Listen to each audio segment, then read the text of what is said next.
이번에는 여러분들이 심리전을 진행할 때 반드시 알고 있어야 하는 것들에 대해 가르쳐 드리도록 하겠습니다. 많은 분들이 심리전을 진행함에 있어서 맥락을 제대로 잡지 못하는 부분이 있는데 어디를 심리전의 기점으로 삼아야 하는지, 어떻게 심리전을 회전시켜야 하는지 제대로 이해하지 못하는 경우가 대다수입니다. 심리전을 할 때 첫 번째 단계는 경우의 수를 최소화하는 것이고, 경우의 수를 최소화하는 방법은 확정가드에서 시작합니다. 확정가드란 간단하게 말해서 첫째, 특정 상황에서, 둘째, 상대가 반드시 막아야만 하는 기술을 의미합니다. 가장 대표적으로는 공창각을 가드시켰을 때 이득이 플러스 9인데 이때 각 캐릭터마다 상대를 완벽하게 봉인시킬 수 있는 확정가드 기술을 갖고 있습니다. 봉인시킨다는 것의 의미는 짠손, 컷킥, 횡이동, 백대시 등 어떤 움직임을 하여도 확정가드 기술이 이긴다는 뜻입니다. 브라이언의 경우 AK를 사용하면 방금 서술한 상대방의 모든 기술을 카운터내며 이때 만약 초핑을 사용했다면 원잽이나 횡이동의 카운터를 맞게 됩니다. 여기서 심리전 시뮬레이션을 한번 돌려보겠습니다. 공창각을 가드시킬 때마다 AK만 사용합니다. 최대 이득은 AK 카운터, 일반 이득은 노멀히트, 못해도 최소 가드라는 경우가 전부입니다. 상대의 머릿속에 발악하면 AK에 카운터난다라는 정보가 입력될 때까지 확정가드를 계속 사용해준다면 상대는 결국 가만히 있게 될 것이고, 이때 비로소 상대의 발악이 없다는 확신을 갖고 하체트를 사용할 수 있게 되는 것입니다. 만약 하체트를 쓰는데 상대가 또 발악을 하기 시작한다면 다시 확정가드 기술을 사용하면 됩니다.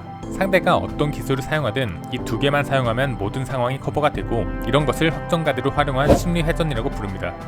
하지만 공창각처럼 이득이 플러스 9나 되는 압도적인 이득 기술은 거의 없고, 우리는 대부분 플러스 1에서 플러스 5 정도의 이득을 갖고 싸우는 상황이 많습니다.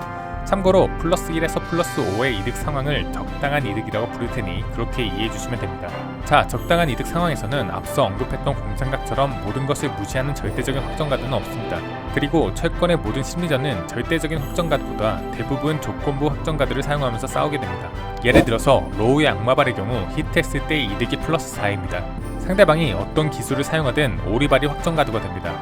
하지만 횡이동을 캐치할 수는 없습니다. 이것은 횡이동을 캐치하지 못하는 조건부 확정가드가 되는 것이고, 심리전에서는 횡이동도 발악이라고 판단하게 되는 것입니다.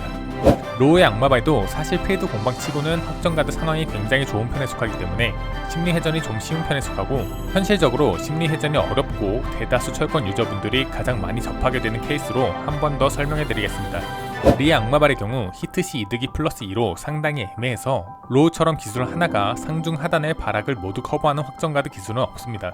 상대가 기술로 발악했을 때 RK를 사용하면 모든 것을 카운터냅니다. 다만 상단 기술이기 때문에 상단 회피가 없는 기술에 한해서라는 조건부 확정가드가 됩니다. 이때 상대가 짠손을 쓰면 RK는 무용지물이 되며 웨너펄을 써도 짠손이 이깁니다. 웨너펄을 사용해도 이득이 플러스 2밖에 되지 않기 때문에 1프레임 뒤쳐져서 짠손에 지게 됩니다. 이때는 리는 이득임에도 불구하고 횡이동을 쳐야 합니다. 절대적 확정가드와 달리 부분적 확정가드는 약점이 존재하고, 그 약점을 노리는 부분이 심리전이 되며, 약점을 노리는 상대를 예상해서 한 번 더 예상하는 것을 심리회전이라고 부르게 됩니다. 이것이 바로 확정가드가 모든 심리전의 첫 번째 단추가 된다고 말하는 것의 의미입니다. 여러분들께서도 확정가드를 시작으로 기술 구성을 짜임새 있게 잘 구성하다 보면 보다 효율적이고 효과적인 심리회전을 사용할 수 있을 것입니다. 끝!